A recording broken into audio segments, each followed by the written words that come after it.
When I first played The Witcher 3, I thought I had the full measure of what it was capable of after a dozen or so hours of playtime, but then I reached Novigrad and it kind of blew my mind. I had played plenty of massive open world games by that point in my life, but while some had incredible and expansive wilds to journey across and others had dense and detailed cities to explore, I had never played one that did both convincingly. In the ones that tried to, the cities never felt realistic. For instance, take Skyrim. While each of the cities are intriguing and impressive in terms of theming and visual design, they don't really feel like proper cities. They are far too small and singular in focus, and their populations are minuscule, with each city having the amount of people you'd historically expect to find in a small village and not a place with a fortified keep. I don't know, like when Nazim asks if you've been to the Cloud District lately, it's a bit baffling because how could you not, as there is barely any separation between it and the rest of Whiterun. Now, the choice to have smaller cities makes sense given the general design goals of Skyrim. They want you to feel like you can interact with anyone and anything, and creating bigger cities where most of the inhabitants and buildings largely act as set dressing would take away that aspect of the game. Also, trying to scale the cities to something that more closely resembled reality probably would have broken Skyrim's engine irrevocably. Regardless of it being the right choice for the game, it does still have the effect of making the world feel smaller in a way. It makes it all the more obvious that it is just a representation of a city and not an actual one. Novigrad, however, really feels like a city.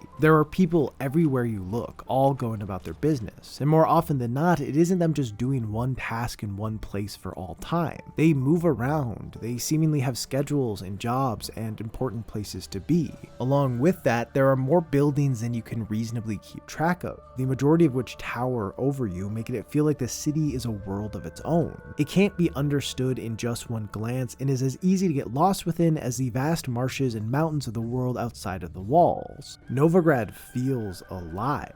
There is an energy to it that's undeniable and makes the game far richer because of it. The city matches the scale of the rest of the world, and the way it operates, as well as the fact that it exists within a larger context, provides a sort of realism to it. There's a sense that it could be a real city in a real world. Now, of course, in reality, it couldn't and it isn't meant to be. Major cities are made to accommodate hundreds of thousands of people, and they require countless considerations in order to build something that supports those who reside within it simultaneously. In games, however, the design goal generally is to support just one person, the player. The infrastructure of a video game city doesn't need to provide anything for anyone living in it because their needs don't exist. It doesn't matter that new ships will never come into Novigrad's harbor, or that these carts in Assassin's Creed 2 are always stationary, or that the power lines in Liberty City don't really make any sense. Although it does make for a fire Austin video. Actually, in that video, he makes a point about how video games are top-down representations of real spaces. The aim of developers is to capture a vibe, not create a functional space, so they aren't focused on creating practical cities. They're focused on creating something that feels close enough. We use the word simulation a lot when talking about video games, but with the exception of stuff like City Skylines, the vast majority of video game cities aren't truly simulations, they're simulacrums. A word I only know from Dungeons & Dragons and therefore am almost certainly missing its full philosophical context. They're imitations that don't have the components to truly operate, but when viewed from a certain perspective, they are able to convincingly fake it. Novigrad is not a functioning city, however it has all the trappings of one that is, making it extremely easy to suspend disbelief and feel that sense of immersion we so often hope to find in games. This illusion only takes a tiny amount of investigation to shatter though. If you spend time following different people in the city, you'll find that each is not an individual, they are an archetype. One who is assigned a zone to operate within and then move around interacting with environmental prompts that align with whatever their assigned tasks are. She'll clean clothes in any wash tub she comes across, he'll pick up boxes to take from one spot to another, he'll count the inventory of every pile of stuff he sees, but there is no rhyme or reason for any of it. Doing these things doesn't give them new clothes to wear or earn them money to help support their lifestyle or change the resources the city has, because why would it? Who cares about a nameless NPC's ability to meaningfully change their life? What does matter is that at a glance, it seems as if whatever they're doing could, and in all likelihood, you'll only ever give them a glance. chance. In the game, you're a witcher and have better things to do than watch this guy saw this piece of wood without ever making progress. You've got a daughter to find and monsters to slay, so while you may take a moment to appreciate the moving pieces of the city, the game is designed in a way where you're most likely just going to run by these people, because what you have going on is more important and interesting than any single person's mundane life here. The game doesn't need to do anything more because all that matters is that it adds to the player's sense that this could be a real place, giving more weight to the aspects of the gameplay and story that actually do matter to them. When Ciri feels like a missing part of a place with a sense of life to it, it makes finding her feel even more important. Designing a city in a way that enhances the player's experience obviously goes beyond how it operates or seems to operate. It also can be seen in its layout. Historically, major cities in the real world sprung up near various water sources that best allowed for agriculture and trade, and then had to take the natural environment into account when developing their infrastructure. In games though, devs aren't having to figure out how to build around the natural landscape.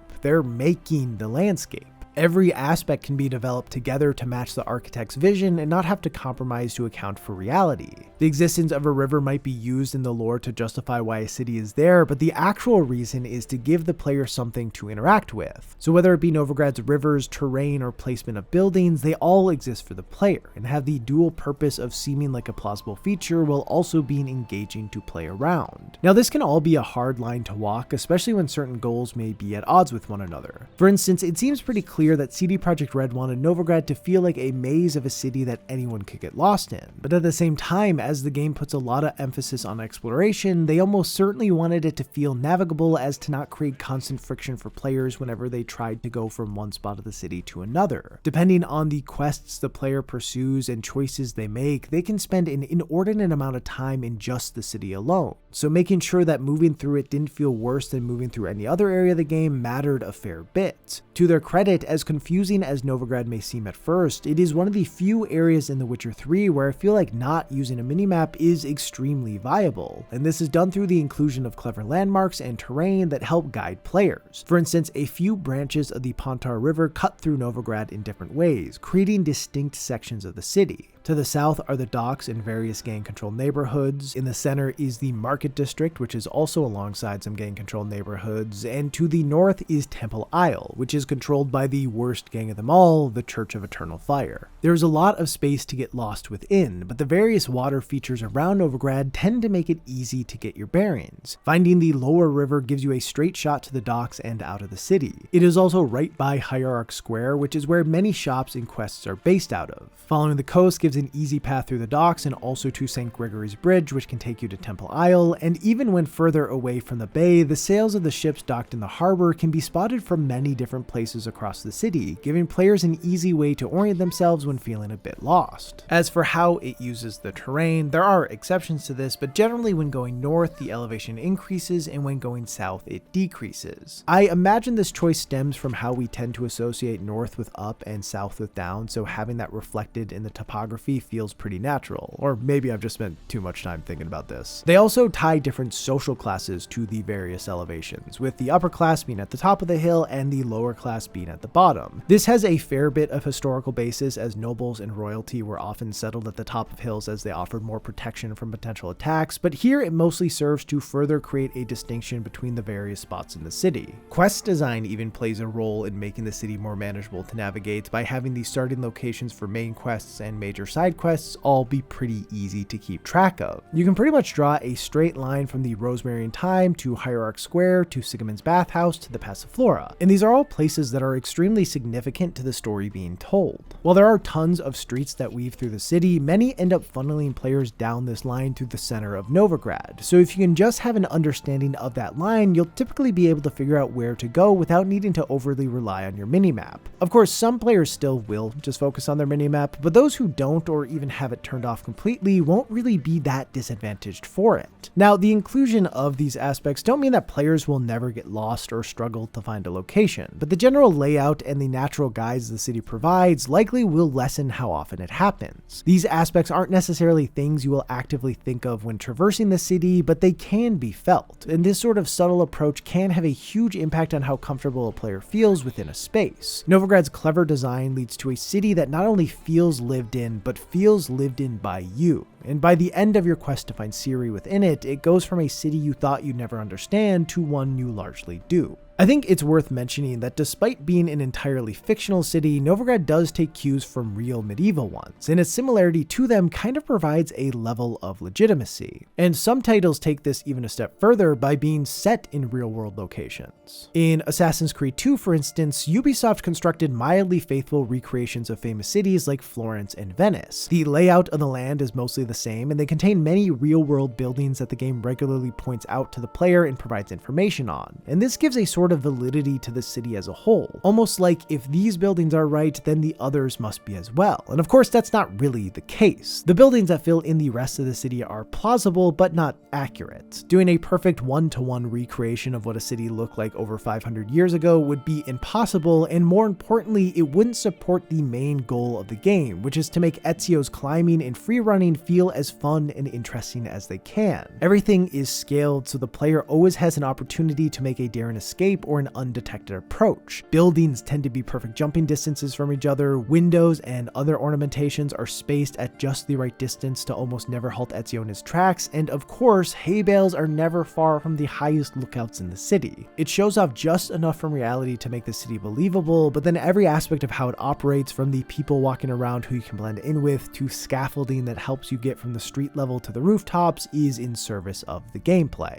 Another more modern example of this can be seen in Grand Theft Auto 5 with Los Santos. Now, while it is inspired by Los Angeles, Los Santos is clearly a fictional place. It has plenty of notable LA landmarks that even people who have never been there would recognize, but it isn't worried about presenting them faithfully, giving Rockstar more freedom with how they structure every bit of the city. In fact, they also do a lot to change up the terrain, and it actually uses the same elevation trick as Novigrad, where, at least in the city proper, going uphill tends to take you north and to richer areas, where going downhill brings you south into lower income parts of the city, a technique Rockstar seems to be somewhat fond of, as it can also be seen with Saint Denis in Red Dead Redemption 2. Regardless, the inclusion of aspects that many people see every day, whether it be in person or in film or television, provides a familiarity to the city that makes it more believable, but then everything else is meant to improve the gameplay. What I find most interesting about Los Santos, though, and this can really be said for every city in the Grand Theft Auto series, is that certain aspects that are brought in from real life serve their opposite function within the game. For example, traffic cones and delineators and stop signs aren't placed around the world to give you something to look out for and avoid. They are there for you to run into. Honestly, this is even why pedestrians are around. Grand Theft Auto is a series about ignoring inhibition, of leaning into chaos and giving in to the intrusive thoughts that cross your mind. The things that are there in real life to get us to pay attention and slow down and be safe are meant not just to be ignored in Grand Theft Auto, but to be transgressed. It is a city that looks the same as ones in the real world, but the way players are supposed to engage with it is fundamentally in opposition with how they would in real life. Honestly, I think this is part of why with GTA and other games that take a similar approach to it, people get annoyed that they can't enter every building they come across. While this obviously isn't something most of us would do in the real world, theoretically, you have the ability to break into almost anywhere. So the fact that in a game that is all about theft and destruction of property, most buildings don't have insides you can break into, the absence is noticed. Of course, having interiors for every single building would be a ridiculous use of resources, and the benefits of it would not outweigh the toll it would have on the studio and the game as a whole. But pragmatism aside, not being able to rob any house does still have a slight negative impact on the experience the game is trying to cultivate. All things considered, though, these hiccups that get in the way of crime sprees are pretty few and far between. The city and how it operates is designed to help allow the player to cause as much chaos as they want without many obstacles. Like, roads are bigger relative to cars than they are in the real world, making it easy to swerve between them. Also, despite Los Santos being based on LA, you will never find yourself in a traffic jam. Curbs are low and easy to drive over, exits on the highway are frequent, and places to hide out from the cops during a chase where no one will rat you out are abundant. Like, even Los Santos's demographics play into this. There isn't a single kid in the city. If Rockstar had included them, in order for the game to get a rating, they would have had to go with the Skyrim Skyrim or Red Dead Redemption 2 route of making them invincible, which would have impeded on the player's ability to be as destructive as they want. So to not get in the way of that, they're just not there at all. The Grand Theft Auto series is meant to feel like a chaotic playground, and while on the surface it resembles a real city, the shifts it makes to real things are just enough to allow you to engage with it in a way most people would never and should never in their own life. In contrast to this, in Rockstar's follow-up to GTA 5, Red Dead Redemption 2, the design goal seems much more about including things that will enhance the story of Arthur Morgan instead of the gameplay capabilities of the player. It is still a bit of a chaos playground, but by and large, the game wants players to explore Arthur's life and not just use him as an avatar for destruction. While there are choices that do influence who Arthur becomes, there is a distinct story the game is aiming to tell, and almost every aspect of the world plays a role in telling that story. And this is reflected beautifully with the city of Saint Denis. Reaching Saint Denis is a pivotal part of the story for Arthur. Throughout the whole game, the Pinkertons are closing in on the Vanderlyn gang, pushing them into a corner, and Saint Denis is that corner. It represents the way of life they have been rejecting this whole time. Where Novigrad feels similar to the rest of the world of The Witcher 3, just massively compressed, Saint Denis feels like a whole new world altogether. The roads are all paved in stone, trolleys attached to power lines weave through the streets, and smoke from the factories clog the skies. Civilization is creeping into the frontier that Arthur and company has rode and ruled over, and time is starting to run out. It is designed to make you feel equal parts awe and dread as this new way of life starts to take over, and it also aligns thematically with the struggles Arthur is going through during this section of the game. Like, what or who can he trust in this ever-changing world? Who is he if everything he once lived by gets left behind? What does it mean to live a good life? Technically, players can reach Saint Denis whenever they want, but coming by it through the natural progression of the narrative creates a very powerful moment of story aligning with setting. Of course, while I do love when games use the juxtaposition of going from an open expanse to a dense metropolis to hammer home a theme as it also serves to make the world as a whole feel more cohesive and like it exists beyond the game, there is also something to be said about titles that use their setting to make players feel eternally isolated. Take Cyberpunk 2077. It largely takes place all within Night City, and it sort of does the opposite of Grand Theft Auto 5 in terms of not getting in the player's way. Where Los Santos is simple and quick to navigate, Night City is an utter mess of roads and buildings that barely make sense. There's a really great video by Morphologist where he examines the design of Night City, and one of the major things he talks about there is how it really feels like a product of the setting it takes place within. Cyberpunk as a genre is one where corporations and capitalism are king, and red tape and regulations are for losers.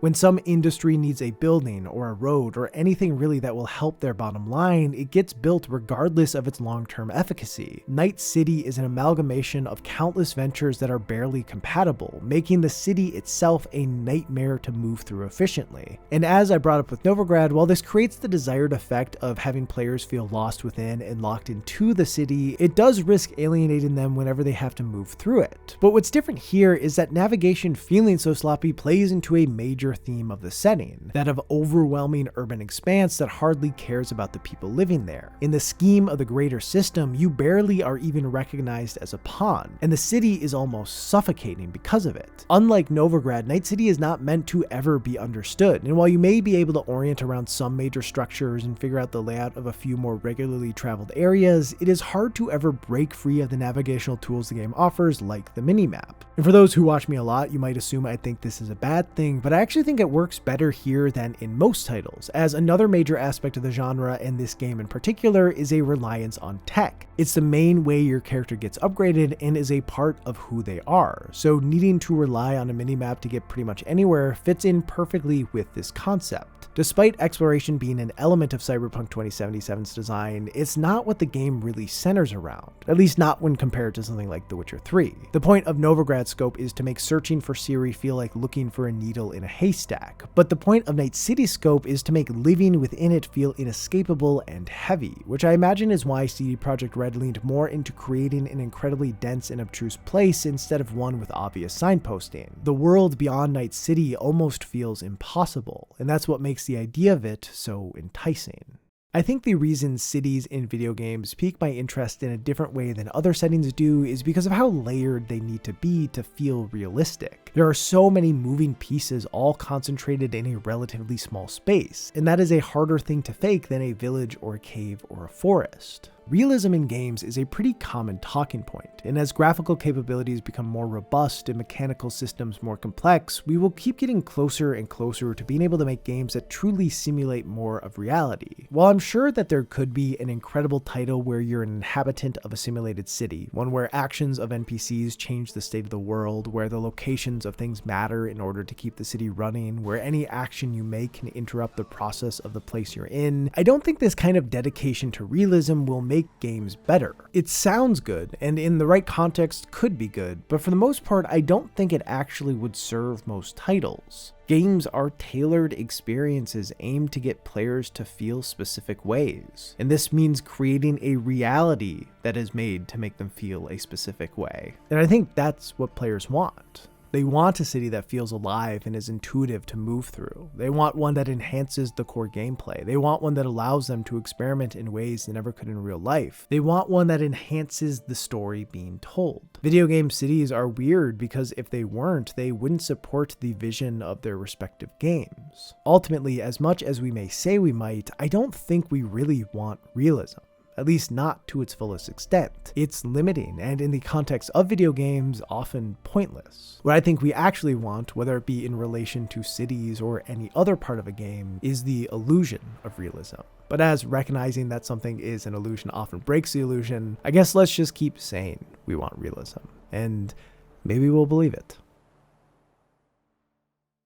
And while we're doing some pretending, let's pretend like this transition is good. I have a pair of headphones that I really love. My ears have fully adjusted to them, so everything else kind of sounds like trash now. They are what I plan to use for the foreseeable ever, but the downside to them is that they are just headphones. But this video's sponsor, Antlion Audio, has the perfect solution for this problem in the Mod Mic. There are a bunch of different versions of it that might be great for you depending on your needs, but I've been trying out the Mod Mic USB 2 and it's awesome. It sounds great. It's what I'm using to record this right now, and it can be attached to any flat surface, even a paper bag. This doesn't hurt, I promise. Using it is as simple as plugging it in, and it comes with a USB 3 adapter, making it possible to attach it to all sorts of other devices like your phone or Steam Deck. It's practical and versatile, making it the perfect option for doing everything from chatting with friends to streaming. Also, if all your USB ports are full, they did recently come out with the Mod Mic Uni 2, which has a universal 3.5mm input and also sounds great. The point is, whatever your needs are, there's a good chance Antlion has something for you. Everything they offer, from the Mod Mic line to the in-ear Chimera line, gives a significant amount of bang for your buck. And if you're watching this around the time the video went live, they are running a Cyber Week sale from November 26th to December 2nd, where you can get 15% off all Mod Mic and Chimera products, making your buck bang even harder. So if you're looking for an adaptable headset microphone without breaking the bank, check them out. Just go to the link in the description and find what works best for you. Anyway, thanks to Antlion Audio for sponsoring this video. For everyone still here, I hope you're well. Big thanks to my patrons who make this channel possible. It really means a lot. With that, I hope you have a great day and or night, and I'll see you in the next one.